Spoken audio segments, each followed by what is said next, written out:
Esto está sabroso para todos los latinos, para todas las personas que nos visitan, para todos los asiáticos, para todos los norteamericanos, para toda la gente bella de aquí de Nueva York, muchachos, para que lo gocen sabroso, aquí en 82 Street, para todos ustedes. Donington Triangle is a tiny plaza located at the south end of Jackson Heights, Queens. It's probably a space that most organizations would deem it not usable because of its size. And it covers like a quarter of a street. Jackson Heights is ranked at the lowest green communities in the city. So having any space where the community can just rest for a little bit, enjoy nature is quite important. ¡Les aplaude, muchachos! ¡Para ustedes, sabroso! Aquí en 82 Street, trayendo un poquito de salsa bonita para todos ustedes.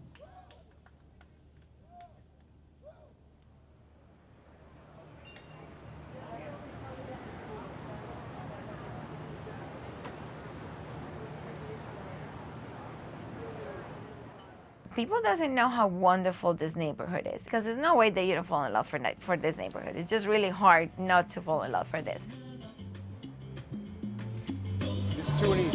4, okay? Thank you. You're welcome. Oh, good morning. ¿Cómo están? ¿Cómo se sienten? Y lo que toman la agüita, dale, dale, dale. On Mondays we have Zumba, on Tuesdays we have salsa, and on Thursdays we have mini concerts. Para esta comunidad es bien importante mantenerse haciendo ejercicio, primeramente porque después de la pandemia estuvimos encerraditos. Necesitamos más recreación.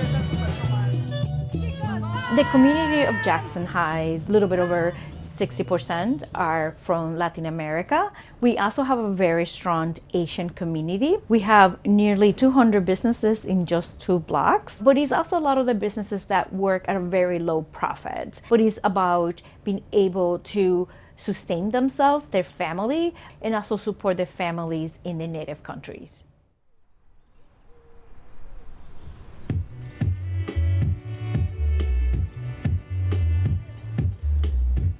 The gaita is original from the indigenous people of the north coast of Colombia.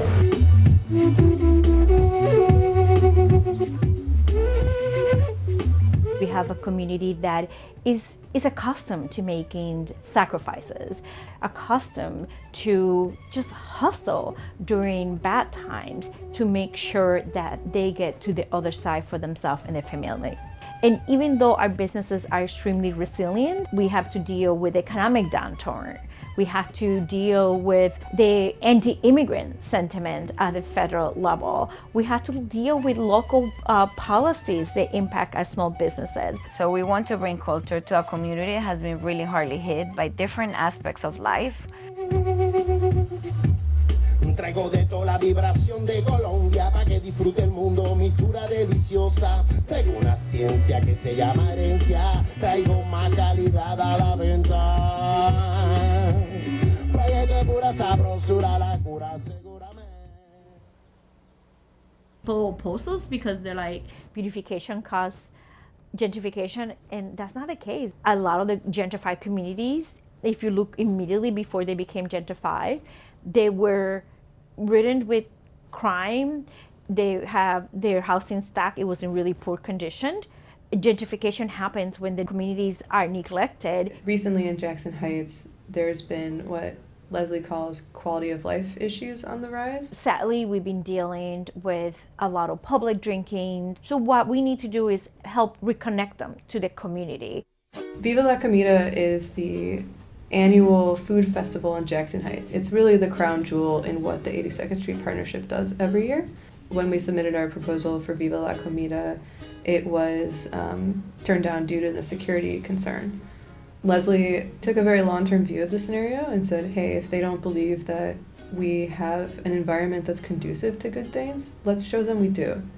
We're thinking a little bit more forward and in the future. Some of the projects include redesigning a plaza adjacent to our district. That is actually a huge park. The thing is that the park, one, is not very human friendly. It looks like a giant planter that has spikes all around to keep people away from sitting there.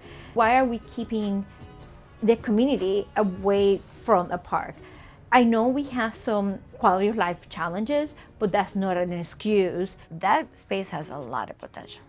If Donington Triangle got so much things done in there, and it's just so small, imagine, and they just reshape it a little bit.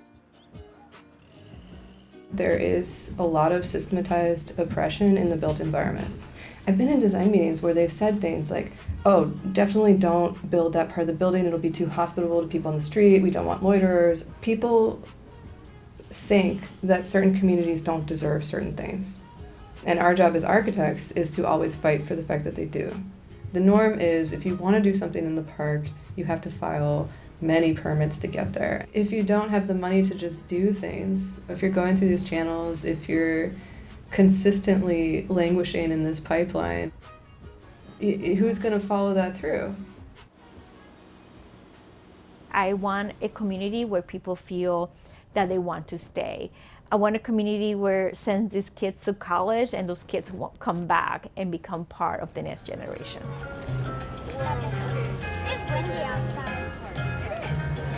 Señora, mira, para niños. Sí, estamos para que les diseñen su camiseta.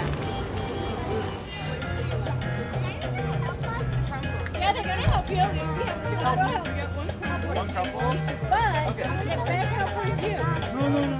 I use a lot, there's a term in Spanish, sentido de pertenencia. It means that I care for where I live. When you come here, you feel so like you don't really fit in here. And sometimes even though if you try so hard and if you learn the language and then you go to school, you're still missing that little kind of grip in there. But if we make them come out and see the network that you can create by interacting, by knowing people of your country that you didn't even know that exist, it's kind of like you're reconnecting some way, somehow. Their roots are highlighted, that the music that you like to listen, and anything that has to do with your culture is important to this culture, the culture that we choose to come because we choose to be here, right? ¿Qué colores queda, abuelita? The parks can be cultural places, a place where you can create an ecosystem of cultural ideas.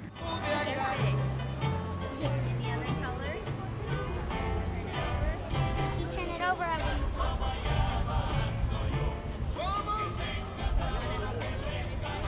¿Quiere que le ayude o no?